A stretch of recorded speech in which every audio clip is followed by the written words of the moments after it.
As we have noted in previous stories of Atlanta, there are many anecdotes related to Atlanta's past that, due to limited resources, we cannot verify. Usually, we put those stories in our Needs More Research file and move on to other tales. But every now and then, we come across a gem that is just too good to put on the back burner, and we are compelled to share it with you under the heading of Sounds Good, You Be the Judge. Such is the case with this week's story. It comes to us courtesy of longtime Atlanta reporter and political commentator Frederick Allen via his book Atlanta Rising. To begin Chapter 2 of his book, Allen writes the following sentence: Bill Hartsfield's career as an airshow promoter lasted only one performance. To anyone with a cursory knowledge of Atlanta's history, the name Hartsfield is a familiar one. William Barry Hartsfield served 6 terms as mayor of Atlanta, and he is legendary in the city's history.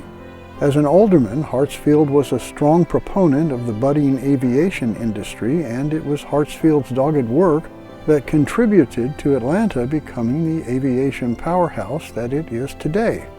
But as Frederick Allen tells it, before he became a household name in the city of Atlanta, William Hartsfield thought he might capitalize on the public's growing interest in airplanes. Following World War I, many a former military pilot made money by barnstorming. They would fly around the country and, for a fee, demonstrate their aerial skills and offer rides in their airplanes. This gave rise to what became known as the air show. Promoters would package several pilots and planes together and charge admission for the public to view the planes up close and to watch the pilots performing death-defying aerial acrobatics. It was such an exhibit that Bill Hartsfield, who knew a thing or two about airplanes, attempted to put on in Atlanta in the 1920s. What he apparently didn't know was how to stage and promote a successful air show. Investing his life savings, around $6,000, Hartsfield rented Atlanta's Candler Field, the 2-mile dirt auto racetrack that served as Atlanta's airport, and he hired pilots and planes to wow the crowd with their skills. Unfortunately for Hartsfield, ticket sales for this event were not going as well as he had hoped, and it appeared that financial ruin was on the horizon for William Hartsfield.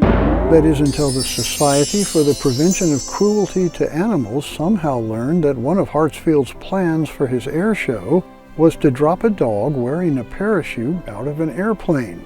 Animal lovers across Atlanta rallied in protest. The story made page 1 of the local newspapers, and the air show sold out, saving Hartsfield from financial ruin.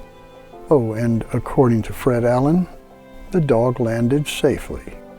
This is Lance Russell, and that is one of the stories of Atlanta.